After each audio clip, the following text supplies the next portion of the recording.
Café Anyway. Look at this. We're here at Café Anyway.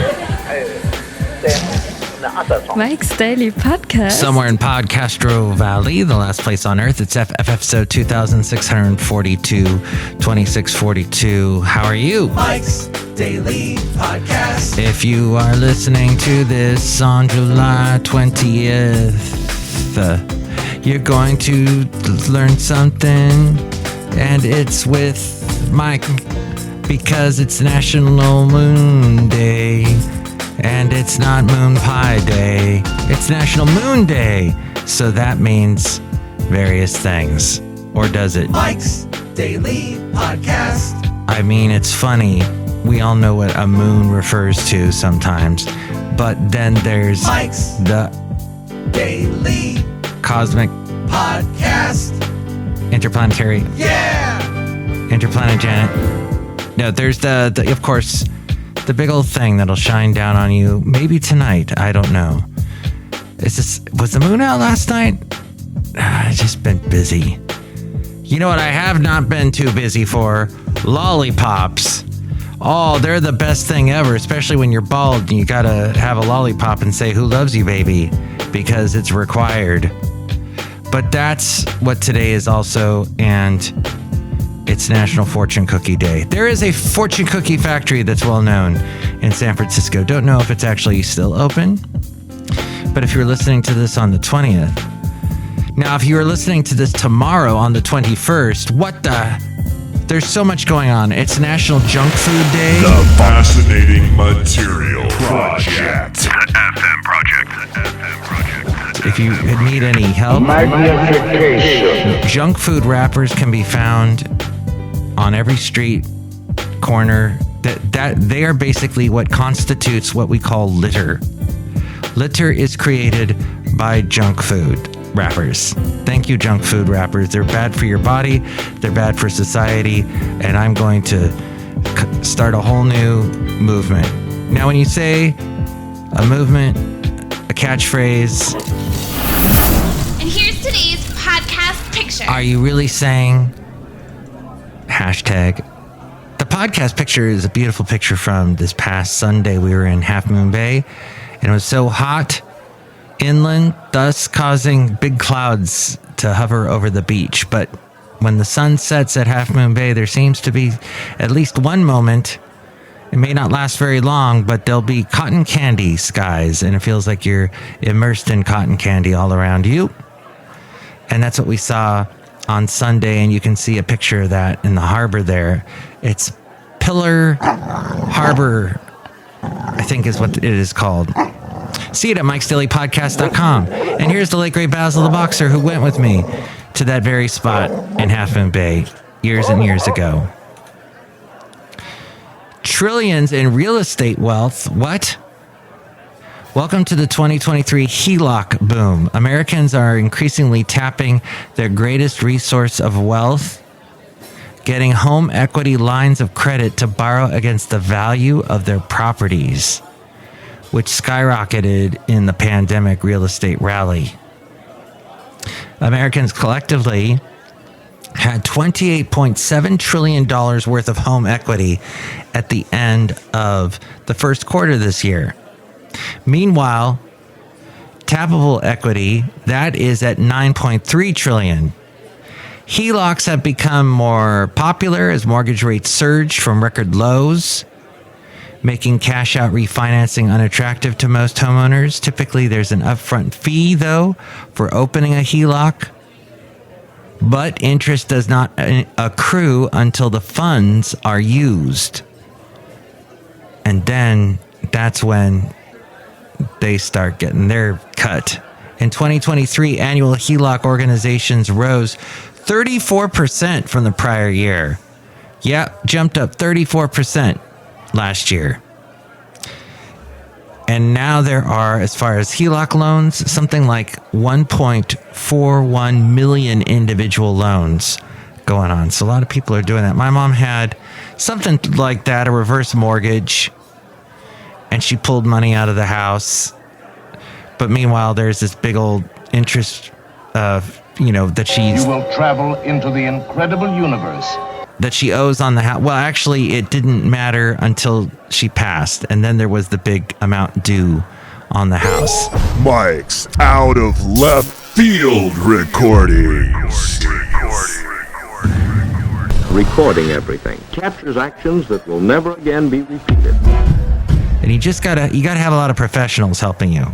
It's gonna cost you some money. Don't know if Mom was ready for that. I think she thought it would just be easy, and there were phone numbers and websites, but never could get a hold of anybody. And I'm not the type that can stay. Some of you you're really skilled because you can sit on the phone for hours waiting for that person at your health insurance, or maybe you're trying to call the Hayward or Alameda County traffic. That's what I'm trying to get a hold of. There's a intersection in just outside of, I think it's probably San Leandro, but there's a intersection where the traffic signal to turn left has like frozen, and you will sit there till your dying day waiting for it to turn green. A fine article. You silly great fat article. That's right, Maddox and Mission Boulevard, where Maddox turns into Hampton Road. So they make it slightly complicated, but that light right there, if you're trying to make a left and go up the hill there onto Maddox Road, you'll be waiting until you are growing a beard, even if you're not one that can grow a beard. If you want to grow a beard, that's a perfect place to wait for all those years. But yes, so that's what I am in the process of trying to fix this issue. I've gotten a hold of their website. I found out acgov.org, and there's somewhere on their website that you can report these things. If they will actually act on it, I don't know. But when you're sitting there in the hot sun, as we go outside of Café Anyway, where we bring you Mike's Daily Podcast, somewhere in Podcastro Valley, Anyway, the last place on earth, it's no fun. Oh, so Margot Robbie is going to be Barbie. Most of you know that, but apparently in the last podcast, I did not. And it's not Ryan Reynolds who's playing Ken, it's Ryan Gosling. And for some reason, I always called him Ryan Gosling Jr. And my lovely lady friend was like, no, there's no junior at the end. Is it because you're thinking of Louis Gossett Jr.? And I thought, I got old man brain. How fun. Just like that RFK Jr. or RK, what is he? He is RFK Jr. Republicans in Congress brought Democratic presidential candidate Robert F. Kennedy Jr. to Capitol Hill to help them amplify one of their core political messages. They've been victimized by a conspiracy between shadowy forces in the government and big tech. That's what you hear all the time on conservative radio. That's what you hear all the time if you're going on, was it Rumble? And yes, if you believe all that, well, that's where you want to be. Kennedy, the son of Robert F. Kennedy and nephew of President John F. Kennedy, had long been a critic of vaccines before all this went crazy. Yes, years and years ago, there was a guy I knew through a friend. I followed him on Instagram. He always had these cool pictures, and he's a film editor or something like that in Hollywood. And he one day goes, hey, I got a job working on a documentary about vaccines and how they're bad for us. And, oh, hey, I got to meet Robert F. Kennedy. Woohoo. And then next thing I know, it's becoming this big old anti-vaccine Instagram page. And then I stopped following him. It just got too crazy. I was, okay. That and maybe I was jealous he's meeting all these celebrities. No, I wouldn't be jealous that he met Robert F. Kennedy, but he actually met some real celebrities. But during the coronavirus pandemic, Robert became a hero to those who questioned the vaccines. Kennedy's vaccine critical group, Children's Health Defense, saw its revenue double in 2020 to nearly $7 million.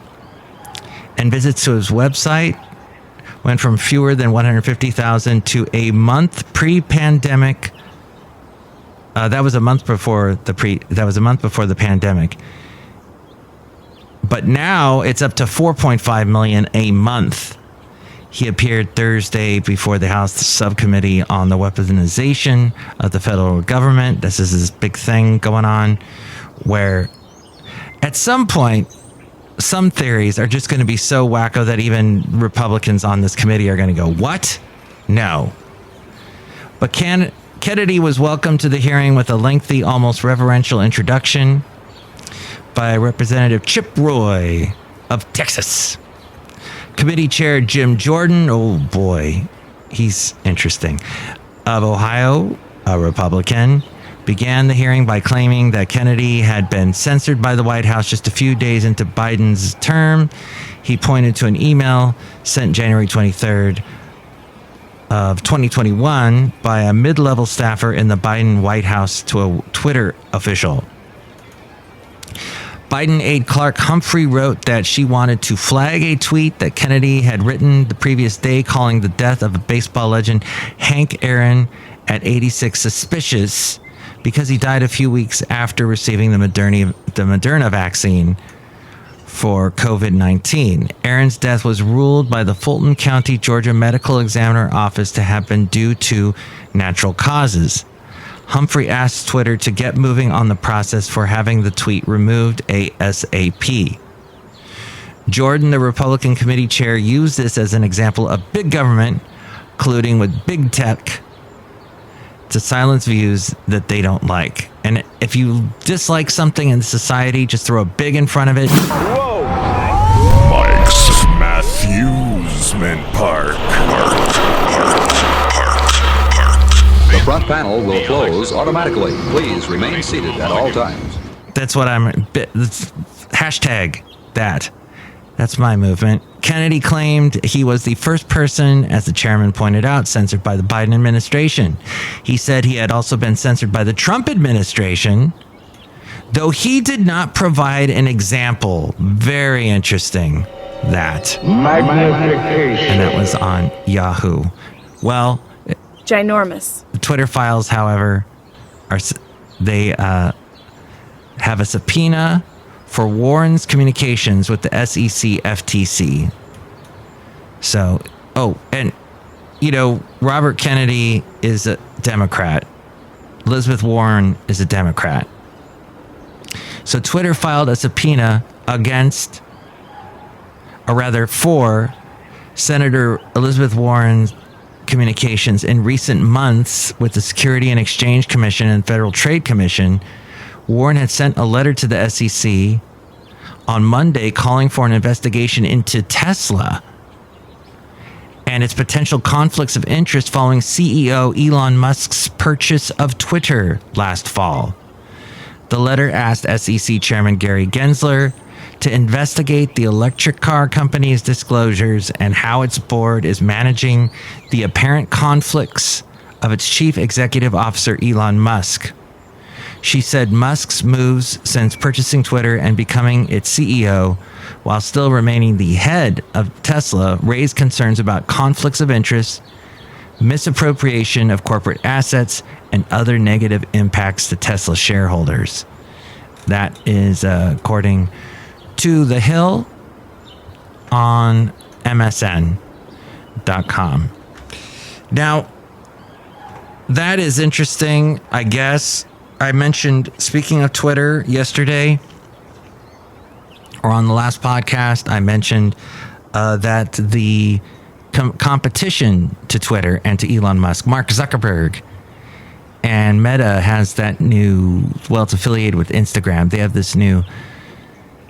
have a new thing called Threads that's an app only. And I heard somebody complaining about the fact that it does not have a desktop version. I thought I was the only one, but I heard a couple people on the radio today on a local news talk station that's not right-leaning, a little more left-leaning. It's owned by CBS and Odyssey.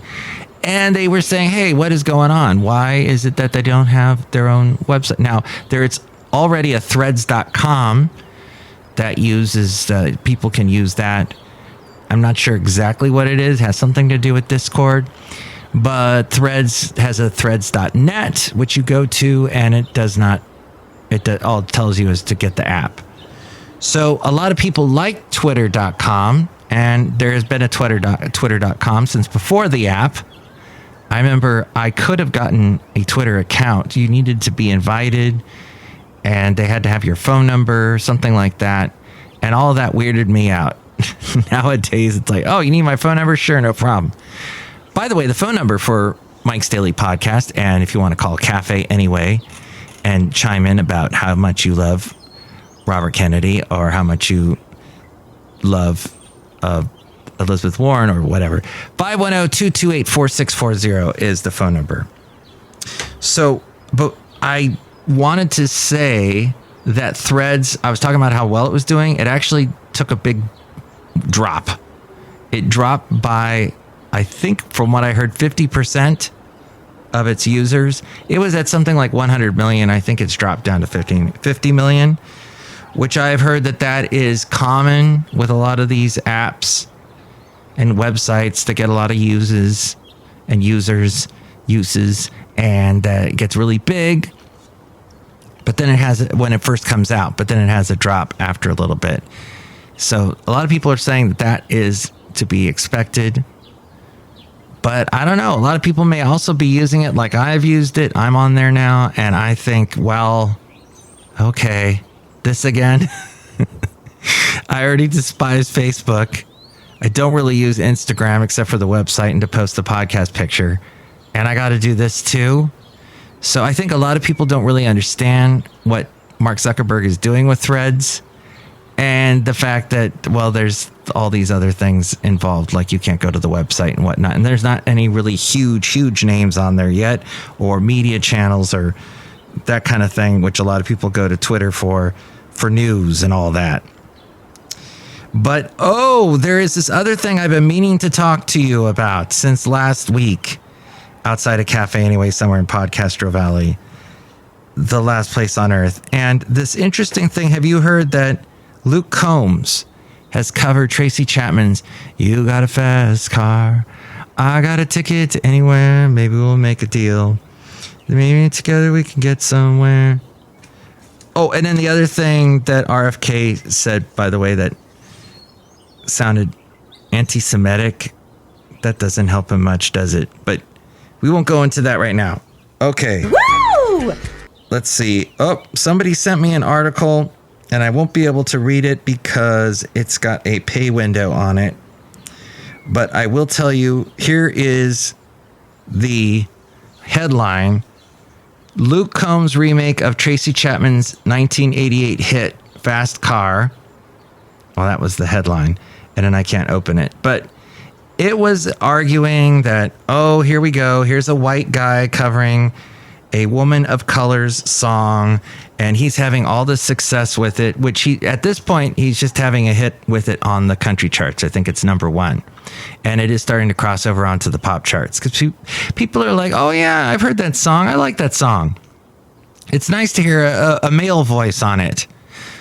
But this article by the Washington Post is trying to say, from what my lovely lady friend was explaining to me, is trying to say, no, this is all racist.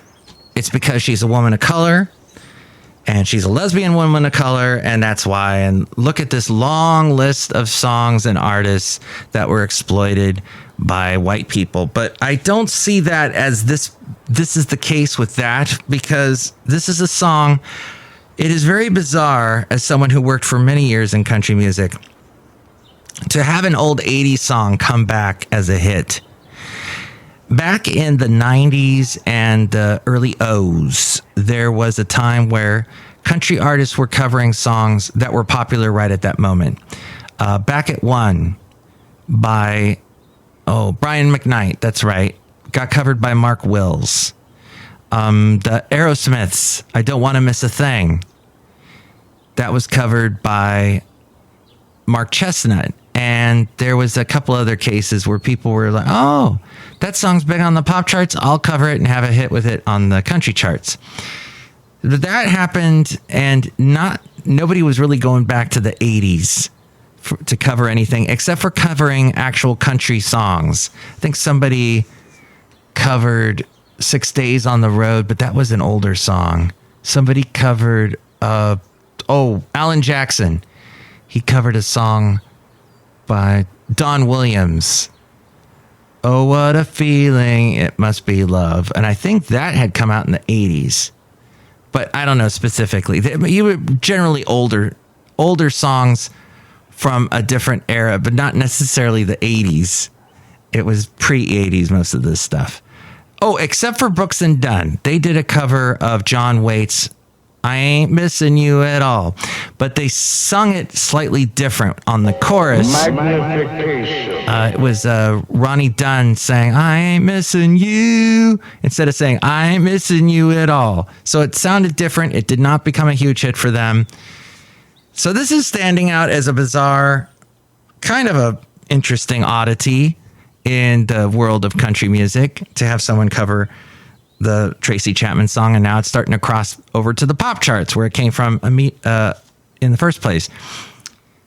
And it also reminded me of when that song came out. Came out in the late 80s.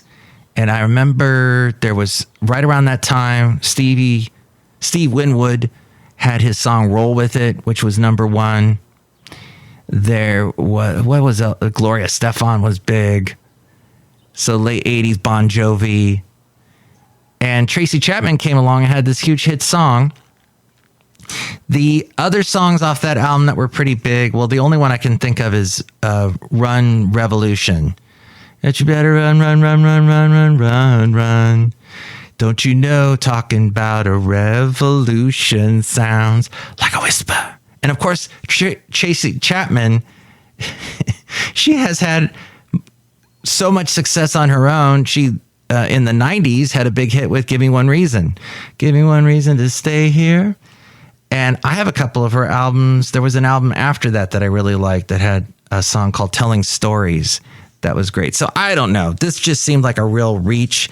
And my lovely lady friend, she'll be the first to tell you, she does that death scroll, and does all that clickbait. And she's going through her, oh, look at this story. Look at this story. Look, I don't know what she's using. One of those things that just has story after story after story. And she's scrolling and scrolling and scrolling. And I think some of the stuff, even Washington Post is trying to cash in on that. But we're outside a Café Anyway, somewhere in Podcastro Valley, the last place on earth. Look who's here. Hi, Mac. It's Benita the Rodeo Queen. How y'all doing? Here's my horse here. That's a disgruntled fiddle player, tell you what. What? Luke Combs, he's a country singer. Yeah. Now, Don Williams, I know, because he had that great song called I Believe in Love. I believe in music. I believe in babies. And I believe in you. Are those the exact lyrics? Well, could be. Like that. Something like that. Mm-hmm. Okay. It was something like that. Isn't that a Tim McGraw song? Okay. It's not always something that you can do is remember lyrics. Or even if you do know the lyrics, remember them correctly. You mishear lyrics a lot. Is that a malapropism? But look who else is here. Hello, Mac. I make delicious root beer.